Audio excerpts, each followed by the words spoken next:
Bonjour à tous, bienvenue sur l'internaute.com pour une nouvelle émission. Ça fait 5 ans qu'il se tape l'affiche sur scène. La semaine dernière est sorti le DVD de son spectacle. On est ravis de l'accueillir sur ce plateau. Bonjour Baptiste Le Caplin. Bonjour. Alors on est ensemble pour à peu près 40 minutes. N'hésitez pas à poser toutes vos questions en direct. J'essaierai d'en relayer un maximum à notre invité.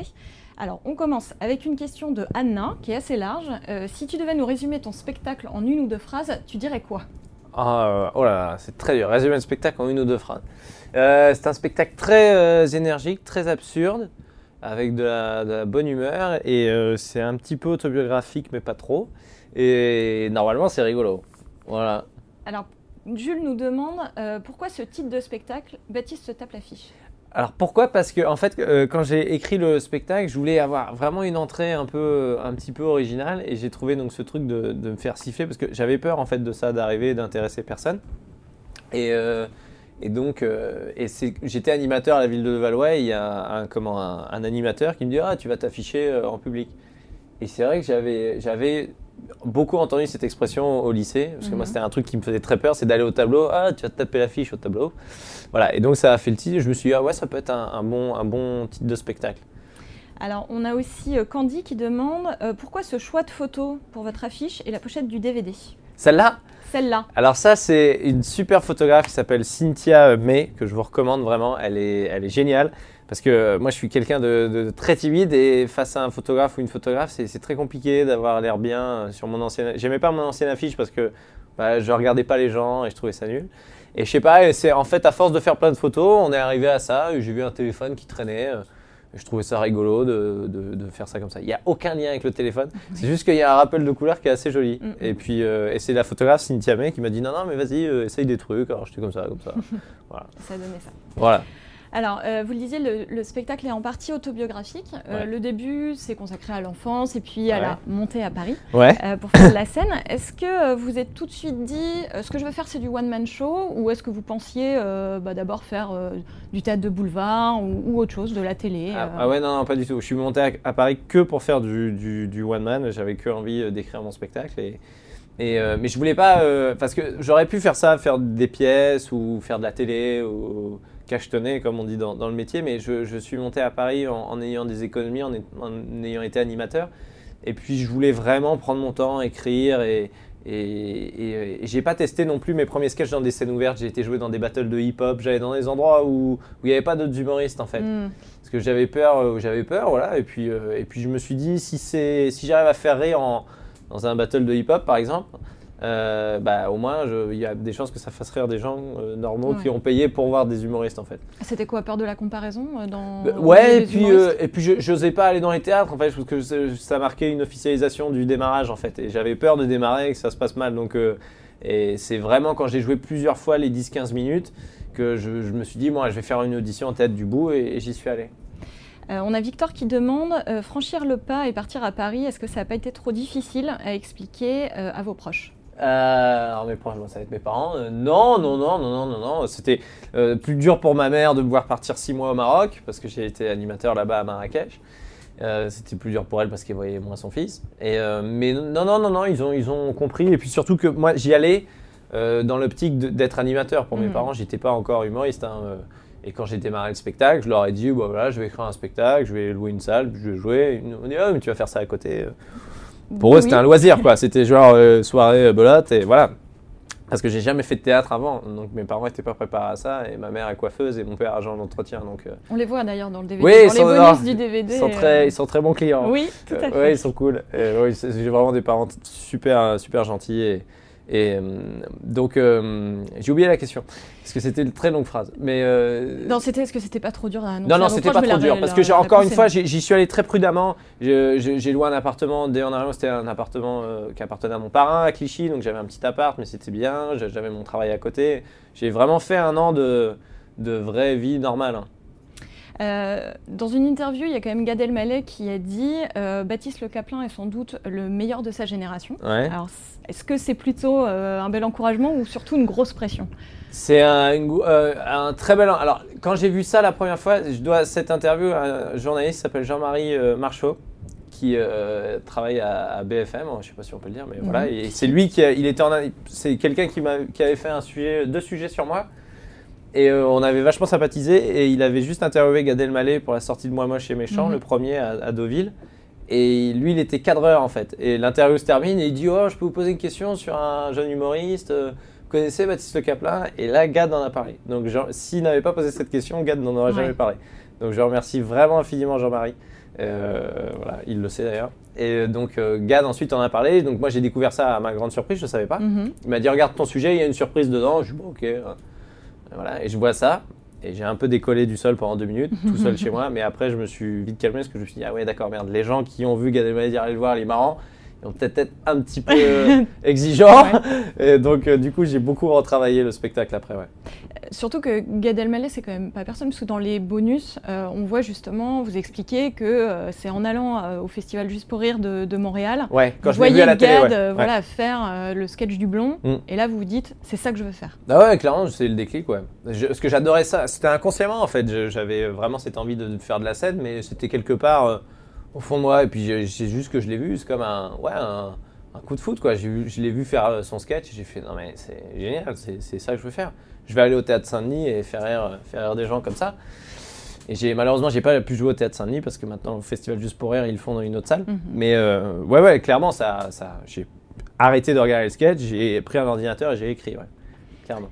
Alors, on a une question de Céline qui dit « Je viens de voir votre spectacle et je l'ai adoré. Je voulais savoir comment vous faites pour avoir autant d'énergie sur scène. » Ah, ça je le dois à Lance Armstrong. Non, comment je fais je sais pas en fait. J'ai une énergie, je suis assez j'ai beaucoup d'énergie dans la vie, même si j'arrive à me canaliser un peu. Mais je fais beaucoup de sport, je suis très sportif, j'ai une très bonne hygiène de vie, je bois pas, je fume pas, et puis surtout je suis passionné par ce que je fais. Je suis trop content d'aller jouer sur scène, quoi. C'est vraiment, voilà, c'est comme quand on est heureux au boulot. On fait des heures sup et on voit pas le temps passer. C'est exactement pareil. Pour moi, la scène, je me dis jamais je vais travailler. Je me dis je vais jouer, quoi. D'ailleurs, dans le spectacle, vous dites à un moment en plaisantant, mon principe c'est de se faire plaisir au boulot. Donc, tant pis, je fais des vannes. Si ça fait rire que moi, c'est pas grave. Ouais. Alors c'est un peu faux, parce que je pense que je suis quand même soucieux du rire des gens. Ça vous est arrivé déjà que des gens ne rient pas, surtout je pense au début. Ouais, non, mais même encore, ça m'arrive des fois quand je vais jouer. Sur le spectacle entier, pour être honnête, c'est plus rare parce que quand même les gens ils se déplacent pour vous voir. J'ai pu avoir ça m'est arrivé j'ai fait par exemple des fois il y a des galas privés, il y a des entreprises qui achètent votre spectacle et c'est une surprise pour les ouvriers, pour les employés. Je dis ouvriers parce que c'était c'était horrible. Et les gens ils voient, c'est qui? Ah, salut Maurice, vous allez voir, il est super. Et il y a une dame de la boîte qui vous a vu, qui a adoré. Et puis vous êtes face à 400 personnes qui n'en ont rien à foutre parce qu'il y a le dîner qui arrive dans 2 heures. Et donc ils patientent avec vous. Donc des fois c'est très compliqué. Mais bien sûr que ça arrive de prendre des bides. Encore, j'en prendrai d'autres et c'est normal. Ça vous fait remettre en question. Et puis ça permet d'apprécier les bons moments. Après, quand on arrive au Bataclan, par exemple, et que les gens sont venus pour vous, c'est trop bien, quoi. Moi, les Bataclan, j'ai été trop content parce que c'est vraiment là, c'est comme un anniversaire, quoi. Le Bataclan, c'est d'ailleurs là où a été tourné le DVD. Ouais. Non, mais c'est comme si c'est ton anniversaire, il y a tous tes potes qui viennent te voir et ils sont contents et voilà. Et j'en ai fait 30, c'était trop bien. C'était trop bien. Alors, Michel a une question. Est-ce que ce spectacle, vous l'avez écrit seul ? C'est Michel féminin ou masculin ? Masculin. Ok, bon c'est bon alors j'apprends. Michel, oui je l'ai écrit. Alors je l'ai écrit avec quelqu'un, je l'ai écrit avec mon metteur en scène qui s'appelle Aslem Smida. Mais on a une écriture très dispatchée en fait, c'est que j'arrive avec toutes les idées. Et Aslem généralement il trie, enfin c'est surtout mon œil extérieur Aslem, plus ça va plus c'est vrai que j'ai beaucoup rajouté sur scène. Donc des fois je lui ai imposé les choix parce qu'il me disait non mais tu comprends, parce qu'il aime bien analyser tout, donc tu comprends si tu parles de ça à tel moment ça va peut-être être bizarre.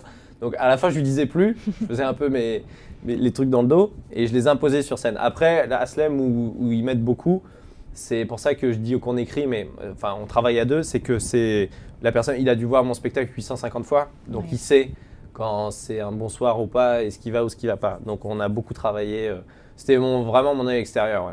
Au bout de 850 fois, il rit toujours ? Non. Il y a un ou deux trucs qui le font marrer, mais il y a des blagues, je lui ai dit je vais faire cette blague-là, il dit moi ça me fait pas rire, et ça ne l'a jamais fait rigoler. Hein. Mais voilà, il dit si ça fonctionne, fais-le. Mais c'est une vraie relation de couple qu'on a avec Aslem, parce qu'on s'est vraiment engueulé plein de fois pour plein de trucs du spectacle. Mais il m'a beaucoup aidé. Et puis c'est surtout lui qui m'a, quand j'étais animateur au Maroc, c'est la première personne qui m'a dit j'ai envie de lire tes textes. Et je lui dis ah bon, mais pourquoi? Et il me dit bon, j'ai envie de voir. Ouais, c'est ça, parce que la rencontre s'est faite en fait là où vous je faisiez de travaillais, l'animation. voilà. Lui était vacancier en fait. Ouais, avec et sa femme et son fils. Curieusement, c'est là que s'est faite la rencontre Ouais. et la naissance finalement de votre carrière. C'est ça, exact, ouais. Et puis il a lu mes textes qui étaient nuls. Hein. Il m'a dit bah non, mais bon, t'as l'air sympa, je veux bien t'aider. Et c'était vraiment pourri. Il n'y avait aucune blague de bien. Et on s'est revus. Et puis à Paris, régulièrement, j'allais chez lui, puis on écrivait. On a monté ce spectacle tous les deux. Ouais. Alors, on a une question d'une jeune Miss qui demande: as-tu des journées types d'écriture? Comment t'organises-tu pour travailler et produire tes textes? Une jeune Miss, c'est-à-dire elle fait des concours dans le Texas, Miss Valine. comme dans Little Miss Sunshine. Ah, d'accord. Je suis pas sûre qu'en France ça marche. Non, ça marche pas, non, je crois pas. Comment mes journées types d'écriture, je fais des séances d'écriture. Là, le prochain spectacle, je vais l'écrire avec un monsieur qui s'appelle Benjamin Gage, qui a réalisé le deuxième film dans lequel j'ai tourné son premier film. On va en parler parce qu'il y a des questions aussi là-dessus. Il y a des questions dessus. Et aussi avec un monsieur qui s'appelle Florian Gazan. Et c'est vrai, quand on se voit, là, pour le coup, on envoie plein d'idées. Mais j'apporte toujours mes idées. En fait, quand j'organise des séances d'écriture, enfin, je note tous les jours. Il n'y a pas un jour où je note pas un truc sur mon téléphone ou sur un carnet. J'amène tout le temps mes idées. Je veux pas que quelqu'un me dise tiens voilà un sketch qui dure 5 minutes, tu vas le jouer. Je fais jamais ça. Faut que ça vienne de moi parce que sinon j'ai peur de mal le défendre. Mais après c'est un ping-pong, ouais, c'est à celui qui sortira la blague la plus drôle. Donc on prend un thème et puis on se dit voilà, essayons de voir. Et c'est des séances cool. Mais je vais en faire de plus en plus. Là je commence à en faire. Mais j'écris beaucoup sur scène aussi. Ouais. On a Joseph qui demande: est-ce que vous avez changé beaucoup de choses dans le spectacle par rapport à il y a 2 ans? Parce qu'il y a 2 ans, il est allé vous voir sur scène. Ouais. Et puis, quelle est la part d'improvisation? Dans le spectacle, vous dites on a l'impression que vous n'avez pas écrit, mais en fait, si, c'est très écrit. Ouais, il y a quand même de l'impro. Oui, dans le soir du DVD, le truc avec le spectateur, c'était pas prévu. Enfin, tous les trucs avec Retour vers le futur, ça se voit des fois, ça se voit à ma tête, je sais pas où je vais. Hein, donc, mais j'aime bien justement improviser et me laisser guider par l'atmosphère de la salle, puis l'ambiance du soir. C'est important. Mais oui, c'est assez écrit. Ça, depuis 2011, oui, il y a quelques trucs quand même qui ont changé. Mais là, encore une fois, c'est pareil. Là, en ce moment, je dis, bon, allez, je fais 1h40, je fais le 1h35, c'est l'heure officielle, je dis, je fais 1h35. Mes 2 dernières dates, à Rouen, j'ai fait 2h10. Je sais même plus ce que j'ai rajouté. Il y a des trucs que j'ai amenés avec la salle, je sais même plus. Ça dépend du public, quoi. Ouais, mais même il y avait mon pote, il y avait Ken Kojandi qui était venu faire la première partie, il m'a écouté, il m'a dit, mais putain, mais t'es parti, mais très très loin. Et je suis sorti, il m'a dit, merde, mais je savais même plus où j'avais été des fois. Et pareil, l'autre fois, avec Sous-Bois, j'ai fait 1h55, donc je rajoute vraiment beaucoup. Mais en pourcentage, on va dire, il y a 80% d'écrit et 20% d'improvisé, voilà, c'est ça à peu près. Ça fait 5 ans maintenant, du coup, que vous tournez avec ce spectacle. Ouais. Est-ce que vous en avez pas marre? Non, parce que j'amène...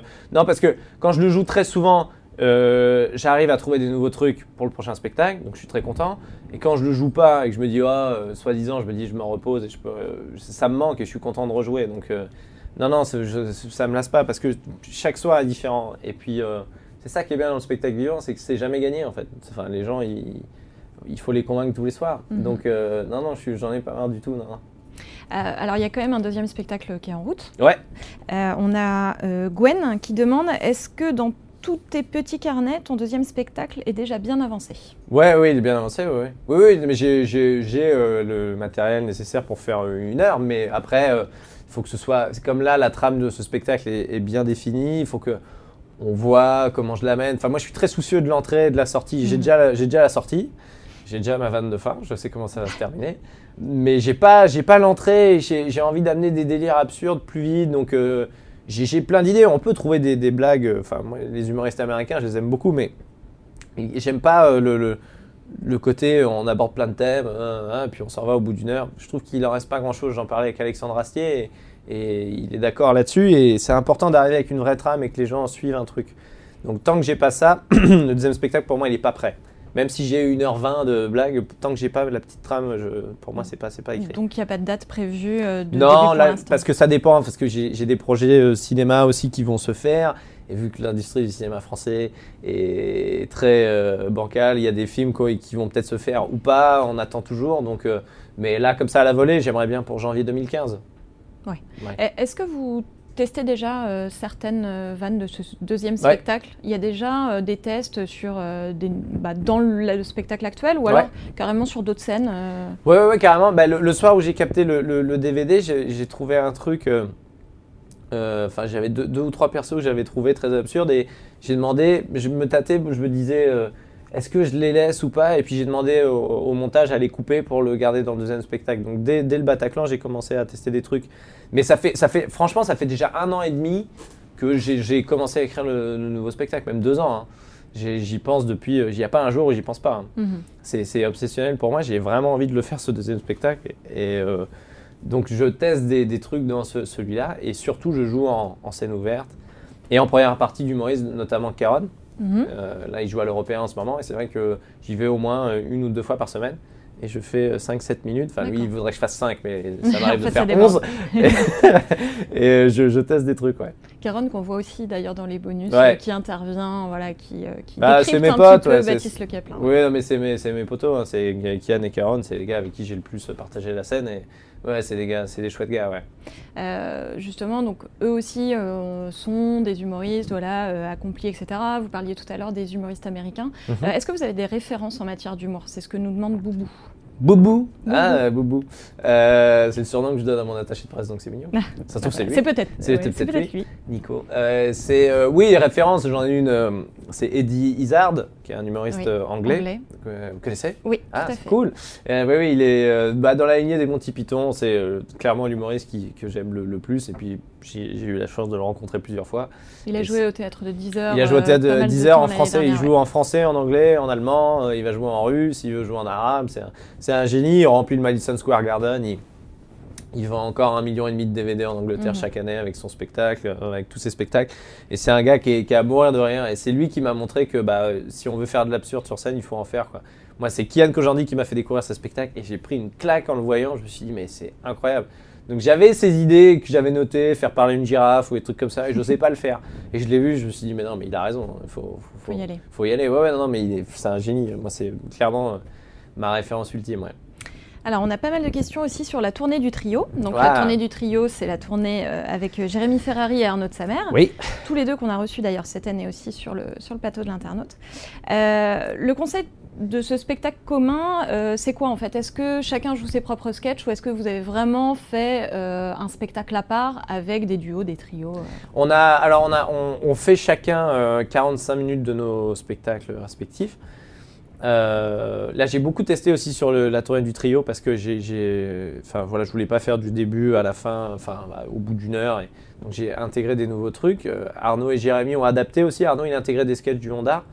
Jérémy aussi, je crois. Et on fait donc chacun nos passages, mais on a rajouté, avant chaque passage du Maurice, il y a une vidéo de 5 minutes qu'on a filmé le premier jour à Limoges quand on était arrivé. On a beaucoup rigolé dans les couloirs de l'hôtel.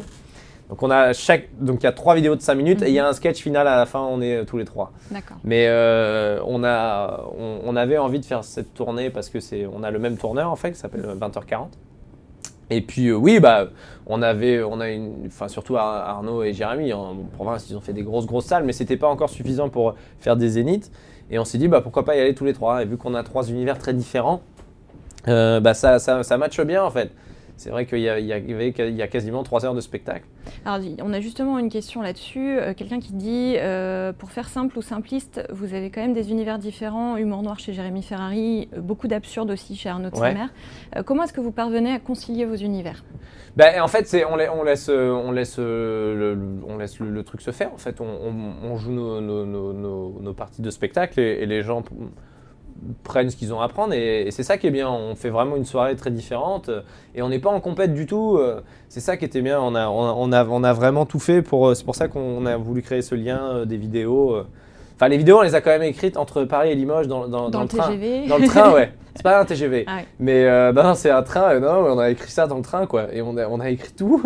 On a écrit 15 minutes de vidéo en 2 heures, en 2 heures et demie, je crois. Et on est arrivé à l'hôtel, on l'a tourné, quoi. Donc on a écrit très vite et on s'est rendu compte qu'on écrivait vraiment très très rapidement tous les 3. Très bien à 3. Ouais, non, parce que et puis c'est génial. En plus, ce qui est vraiment cool, c'est que quand il y en avait un qui passait, quand il y en avait un qui avait une idée pour quelqu'un, il lui donnait. Et il y avait un moment moi, que j'adorais, c'était avant chaque spectacle. On jouait dans une ville donc différente et Jérémy il démarrait. Il avait cette tâche pas très facile quand même d'ouvrir. Et donc on arrivait, on se retrouvait tous les trois dans la loge et on écrivait des blagues sur la ville. Et c'était vraiment très marrant quoi, parce que chacun arrivait avec ses idées et Jérémy après faisait ce qu'il avait à faire. Il faisait très bien d'ailleurs. Mais oui, c'était vraiment super. On a vraiment vécu une tournée. Ça fait du bien en fait. On est tout le temps tout seul et d'être à trois, c'était vraiment cool quoi. Ça change les choses. Ouais. Floriane dit, je t'ai vu à la tournée du trio et l'ambiance était au beau fixe. Faire de grandes salles que tu n'aurais pas l'occasion de faire tout seul, est-ce que ça te met pas un peu la pression? Non, mais non, au contraire, non, carrément pas. Puisque j'ai pu faire ces salles justement. Mais moi, c'est pas un but, c'est pas une fin en soi pour moi de faire des zéniths. Pour moi, le théâtre, c'est au théâtre. Faire des zéniths, c'est vraiment un bonus, quoi. Donc, je suis content de l'avoir fait avec Jérémy et Arnaud. C'est juste l'ego. Je préfère vraiment, hein, c'est pas être mégalo ou faire genre le gars différent. Je préfère faire 40 Bataclan que 10 zéniths, quoi. Enfin, vraiment, hein, c'est sûr parce que le spectacle, je le jouerai plus, je vais mieux le maîtriser, je vais trouver d'autres trucs. Et je préfère, pour moi, le Bataclan, c'est une jauge, mais vraiment, c'est l'apothéose pour moi. Là, il va y avoir les Folies Bergères, qui est, pour moi, j'avais découvert la comédie musicale Cabaret. Ça, c'est des salles, c'est le petit bonus, quoi. Oui, c'est un peu des salles mythiques comme le Bataclan. Voilà, comme, pour moi, c'est des one-shot. Voilà, mais faire des zéniths, c'est pas un truc qui me. Je me dis, si j'en fais, tant mieux. Si j'en fais pas, c'est pas grave. Je préfère jouer dans des salles plus réduites, mais plus longtemps. Miss Valine demande, quel est ton meilleur souvenir sur la tournée du trio avec Jérémy et Arnaud? Oh, il y en a eu plein. Mais on s'est posé la question, est-ce que la dernière date, on avait joué à... Où est-ce qu'on avait joué? C'était à Perpignan. On avait mangé au McDo après. On se demandait, ouais, c'était quoi le meilleur moment? Et on a cherché. Mais je parle, quand on a tourné les vidéos, c'est quand même très, très, très marrant. On s'est vraiment marré. Il y a un super bêtisier, d'ailleurs. Enfin, il y a un bêtisier à la fin. Les vidéos, c'était très, très marrant. Ouais. Mais il y a eu plein de petits moments. Il y a des trucs qu'on peut pas dire aussi. Ah oui. Des trucs secrets. Même en exclu, là, maintenant. Non, on peut pas. Bon. Non, parce que après, il faudra que Jérémy vienne là. Qui revienne, et qu'il fasse un démenti. Ouais, pardon, excusez-moi, hop, je ne bouge pas. Hop là, pardon. Alors, il y a du coup une nouvelle tournée qui est prévue du trio, une date notamment au Zénith de Paris en février 2014. Ouais. On a une question de Petite Pouce Verte, très jolie comme surnom. Très mignon. Je voudrais savoir ce que ça te fait de reprendre la tournée du trio après plusieurs mois, avec toute mon admiration, Bise de Basse-Normandie. Petite Pouce Verte, on dirait la réal de Microcosmos. Ça fait quoi? Ça fait qu'on est super content. J'ai eu Jérémy au téléphone juste avant de venir et on parlait de choses et d'autres, puis on a parlé de la tournée. On est super content, ouais, parce que là on va faire des endroits, on va aller dans les salles où on n'a pas été. Le Zénith de Paris, c'est cool. Mais surtout, on va faire le Forêt Nationale à Bruxelles, c'est un truc de dingue. Lyon, on a Marseille. beaucoup de Belges qui ouais, réclament. Mais en Belgique, c'est Jérémy et Arnaud, ils ont une grosse cote de popularité en Belgique. Moi, j'y suis allé plein de fois, j'ai adoré, mais eux, ils ont vraiment touché le. Enfin, Jérémy il cartonne vraiment en Belgique. D'ailleurs, il a un projet dont il m'a parlé en Belgique, justement, dont je peux pas parler. Oh, bah non, mais je peux pas. Non, mais je crois qu'il va monter. Enfin, on va faire un spectacle là-bas, mais c'est plus tard. Mais que tous les deux? Non, avec plusieurs personnes. Voilà, info. Rire, Peut-être, je sais pas. Et donc, on va faire des grosses salles. On en fait 6, ouais. Mais on va aller à Nantes. Nantes, c'est une ville où j'ai beaucoup joué. On va pouvoir aller là-bas. C'est une ville très jeune, très cool, très dynamique. Et puis, il y a Altony Garnier de Lyon. Je crois qu'on fait 2 soirs. C'est des trucs de fou. Ouais. Donc, on est trop contents. Ça va durer moins longtemps, mais tant mieux. Est-ce qu'il y a des dates qui pourront s'ajouter? C'est ce qu'on nous demande. En gros, il y a ces 6 dates, mais est-ce qu'il y en aura d'autres en plus? Je sais pas, je crois pas, parce que quand je dis tant mieux pour les 6 dates, c'est parce que c'était compliqué de jongler avec les 3 emplois du temps, parce que Jérémy et Arnaud, je crois qu'ils vont continuer un peu leur tournée.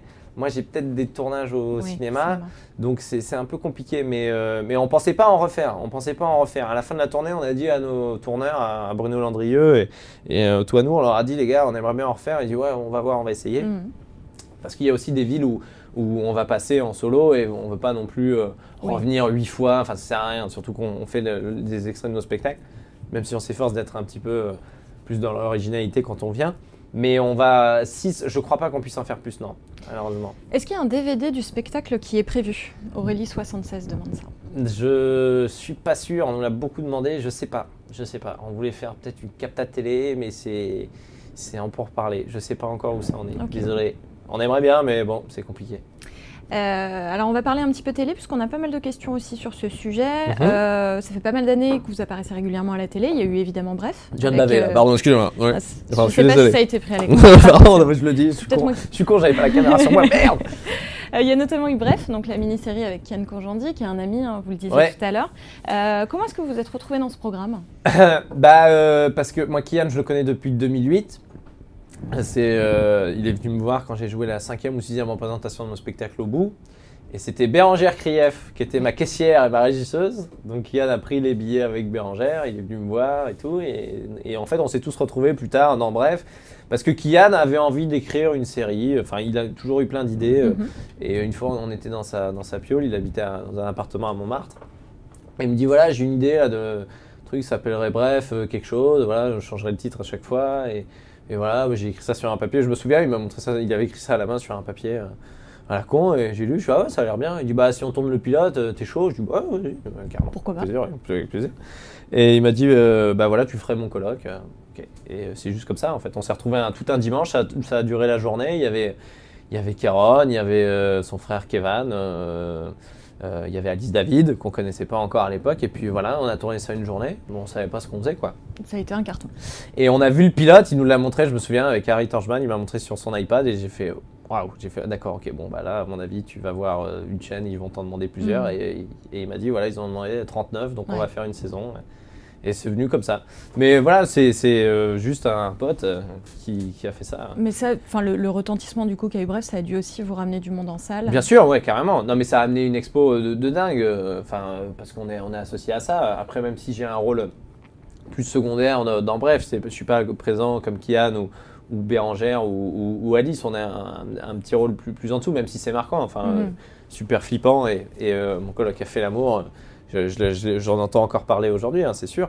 Mais moi, surtout, le succès de Bref, je l'assimile surtout au succès de mon pote, parce que Kian, il galérait, hein, il payait son loyer à coup de RSA, et c'est pas des conneries. Hein. Des fois, on allait bouffer au resto, et Kian, c'est quelqu'un de très humble et qui n'ose pas dire les choses. Il dit ouais, bah tu es emmerdé, parce que là, tu peux pas payer tout.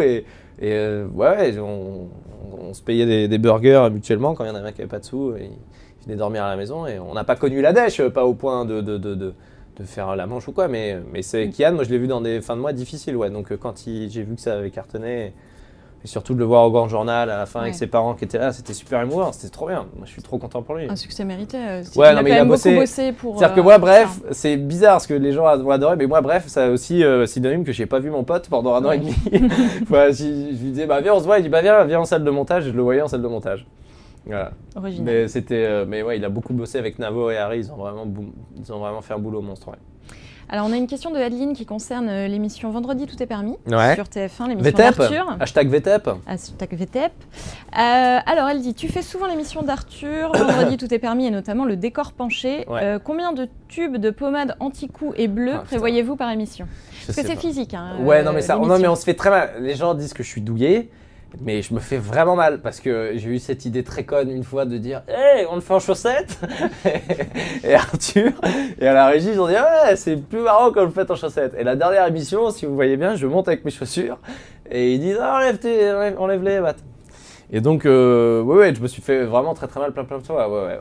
Mais c'est rigolo, enfin voilà, c'est juste qu'on est pris par le truc mais on rigole vraiment beaucoup à cette émission. Vous êtes un invité récurrent maintenant, ça fait 5-6 fois Ouais, je vais leur faire 2 fois encore là. Ok. Voilà, ça c'est dit. Et puis il y a des nouveaux invités qui vont être là, il va y avoir des nouvelles têtes, ça va être super cool. Ils vont découvrir aussi que c'est pas si facile que ça. Non, mais ça va être surtout, je pense, très très rigolo. Et puis on est une petite bande, maintenant moi Arthur je le connais très bien. Et surtout, ce que les gens savent pas, c'est qu'on enregistre 2h30 en fait. Il y a 2h30 d'émission et on en passe, je crois, 1h50. Donc il y a beaucoup, on fait énormément de choses, mais ça n'arrête pas pendant 2h30. Et c'est très très physique. On a une question qui dit le vendredi tout est permis sur TF1. Est-ce que c'est permis aussi de dire des choses pas politiquement correctes? C'est-à-dire dans l'émission? Ouais, c'est pas vraiment le but. Non, mais non, on charrie, on fait des petites vannes de temps en temps, mais non, mais on va pas. Ça serait bizarre, non, en plein photomime. Non, François Hollande, pas terrible hein, ce qu'il fait. Non, ça n'a rien à voir. Non, on est juste là pour. On a aucune prétention, on veut juste faire marrer les gens et je pense que c'est une émission on peut aimer ou on peut pas aimer, mais quand il y a un monsieur comme Steve Carell qui l'achète pour l'adapter aux États-Unis, c'est quand même une pointure. Ouais, Voilà. non, mais j'ai halluciné. Arthur voulait pas me dire, il me dit ouais je l'ai vendu aux États-Unis. Je dis mais c'est qui va présenter? Il dit oh je te dis pas. Et il m'a envoyé un texto. Il m'a dit c'est Steve Carell. J'ai fait quoi? Espèce d'enfoiré. Et donc ouais, donc les Américains vont le faire. Donc je pense que si des gars comme Steve Carell et David Letterman et tout ça s'intéressent à ce programme, c'est qu'il y a un petit fond sympatoche. Ouais. Alors, on a Inès qui dit tu as été invité à jouer dans la saison 3 d'HeroCorp. Ouais. Comment le tournage s'est-il passé? Alors, HeroCorp, pour resituer, c'est une série de Simon Astier. Ouais. C'est une série sur des super-héros qui doivent lutter contre un grand méchant. Mais en gros, ce qui est surtout intéressant dans cette série, c'est que c'est les fans en fait, qui l'ont fait revivre et qui ont réclamé une 3e saison alors que ça faisait 3 ans qu'il n'y en avait plus. Quoi. Ouais, c'est vrai. Et Simon m'a dit ça. Il était super touché. Il m'a dit bah écoute, voilà, les fans ont milité pour que ça se refasse. Donc c'est bon, on va tourner. Voilà, donc il a écrit très vite et tout. Et il m'a dit j'aimerais bien que tu viennes en guest et tout. Et j'ai dit bah ouais, avec plaisir parce que Simon c'est quelqu'un qui a énormément de talent, qui est très sympathique aussi. La famille Astier, c'est vraiment des chouettes gars.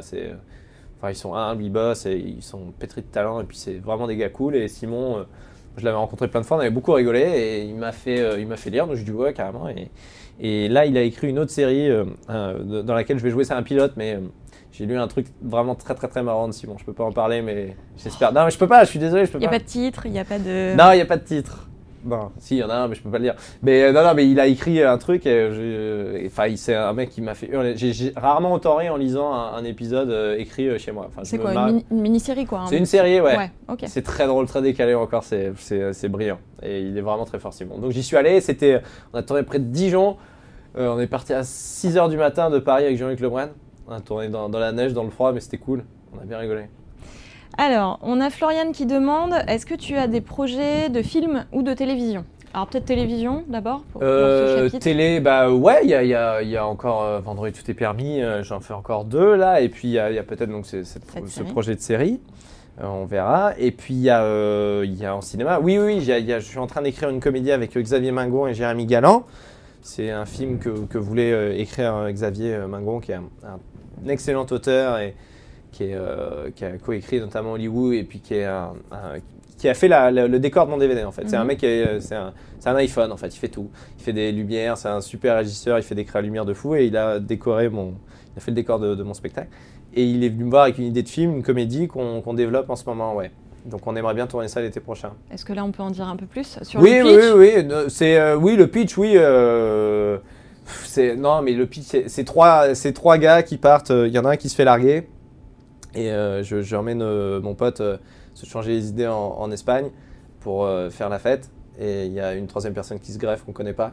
Et c'est un road movie très barré. Voilà, c'est une comédie de jeunes cons. Vraiment, on a écrit ça et on a hâte, on a vraiment envie que ça se fasse. Donc vous avez fait l'écriture, mais vous jouez aussi de... Ouais, exactement. Tous les 3 les autres comédiens, je peux pas le dire encore. D'accord. Même si c'est quasi officiel, mais je peux pas le dire, je suis désolé. Tant pis. Mais j'aimerais bien, mais je peux pas. Parce que jusqu'à quand? Mais je sais pas si normalement ça se tourne l'été prochain, donc ça se trouve début d'année prochaine vous aurez des infos. Mais promis, j'enverrai un tweet et je vous dirai. Voilà. Et mais vraiment. Et on viendra là avec les comédiens si ça se fait. Parfait. Les premiers pas au cinéma, ça a été dans New York. Ouais. Là, pareil, comment ça s'est fait? Comment est-ce que vous avez intégré le casting? Est-ce que c'est par connaissance commune? Est-ce que c'est vous qui avez fait la démarche de dire, bah voilà, moi j'ai envie de faire du cinéma et puis je passe le casting? Ça serait bien, on écrive une lettre de motivation. Ouais. Alors, Martin Scorsese. C'est ça. Bah, c'est pas mal ce que vous faites, j'aimerais bien passer un casting. Non, ça se passe pas comme ça. C'est juste que je voulais faire du cinéma, j'avais cette envie. Mais encore une fois, pour moi, ça paraissait pas réalisable. Et il y a mon attaché de presse, donc Nicolas Hoyer, qui m'a dit, j'ai envie que ton agent ce soit Gregory Hale. Je suis pas ok, d'accord, j'en avais entendu un peu parler. C'est un agent qui a énormément de jeunes comédiens, dont Géraldine Nakache, Bekti, il y a Léa Seydoux, il y a Tahar Rahim, il a Kian Kojandi aussi, je lui ai présenté, il est très fort. Et il est venu me voir au Trévise, il m'a dit bah, écoute, j'ai beaucoup aimé ton spectacle, je veux bien être ton agent.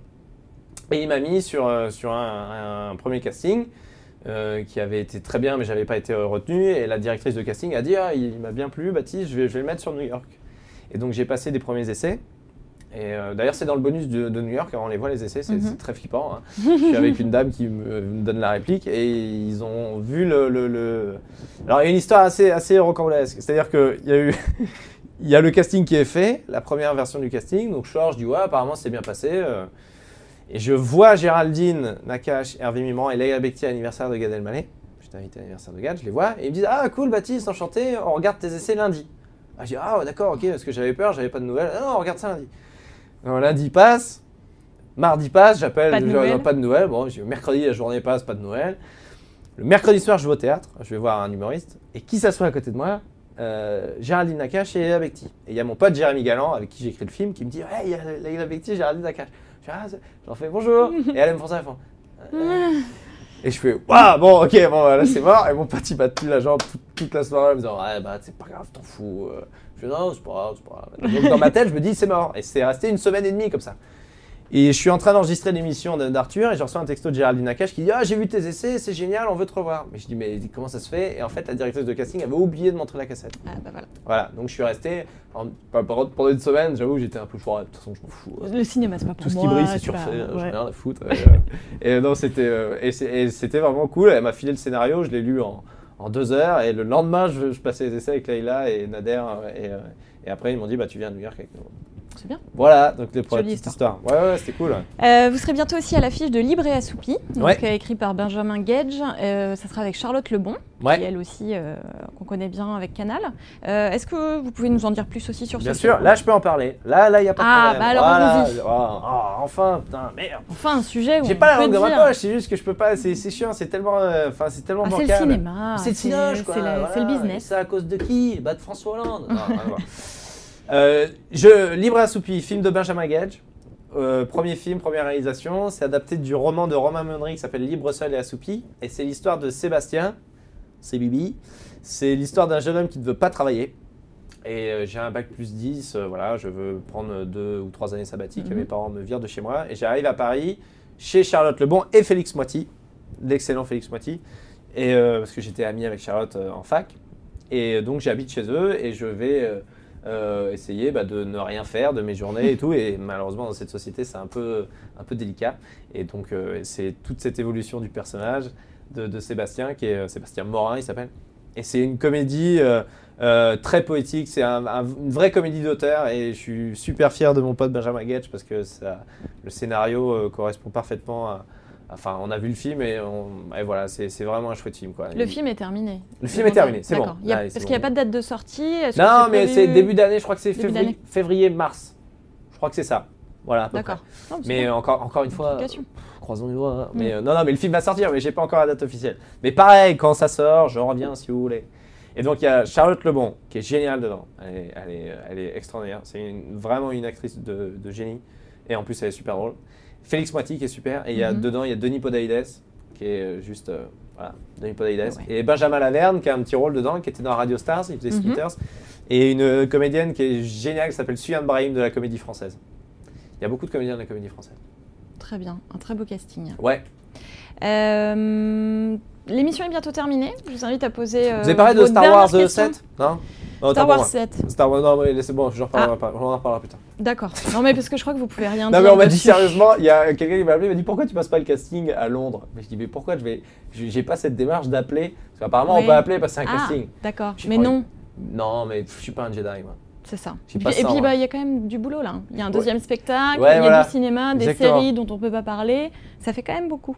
Oui, c'est vrai. Alors. On va prendre juste quelques dernières questions. Alors, on a beaucoup de questions sur Denver. Ah, mon chien, Bobo. Voilà, alors on en a vraiment beaucoup. Beaucoup de gens qui disent « Ah, il est trop mignon, quand est-ce qu'il vient dans le DVD ?» Mais il sera sur l'affiche du prochain spectacle. Ça, je l'annonce. Ça va être à couleur. Je vais ramener tous les gens de la SPA, mais il sera sur l'affiche. Ouais. Alors, on a une question aussi de Anna qui dit « Tu as côtoyé pas mal d'humoristes à la télé. Avec qui est-ce que tu as préféré bosser ?» j'ai un de mes meilleurs souvenirs de scène, c'est avec Alexandre Astier. Hein. Clairement, c'est dans le bonus du DVD. J'ai fait ma carte blanche à la Cigale, même s'il y en a beaucoup, hein, mais avec Alexandre, c'est parce que c'est un génie. Voilà, c'est tout. C'est ni plus ni moins un génie. Il s'intéresse à tout, il connaît tout. Il est très chiant d'ailleurs avec ça. Ouais, tu veux lancer une collection de cuillères, il va dire bah écoute, il y en a 28.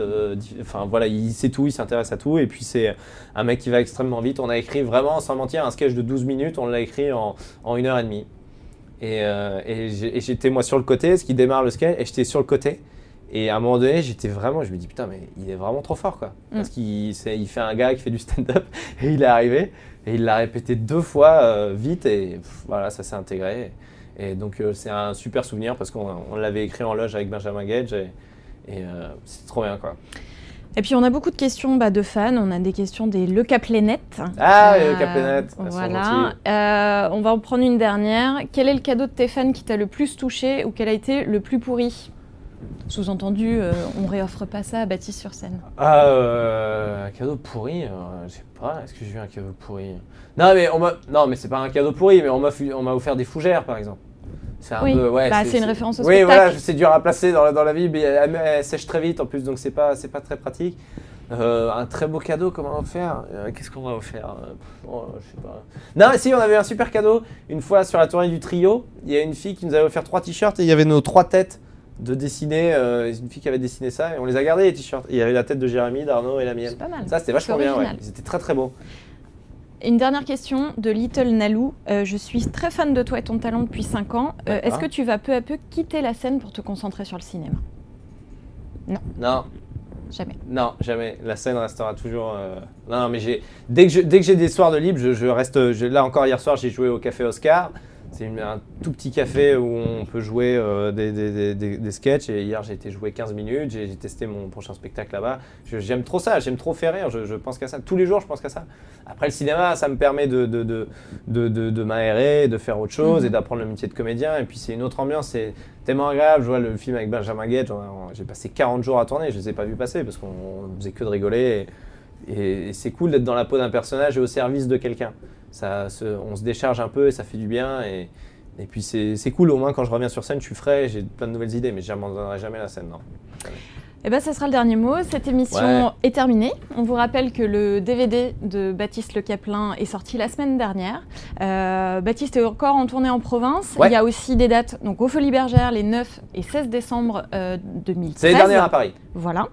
Merci Baptiste merci à Le vous Caplin de m'avoir reçu, c'était cool. pour merci. cette émission trop courte, 3 petits points. Ah c'est ce qu'on dit. merci, voilà. c'est gentil. Les fans du spectacle comprendront.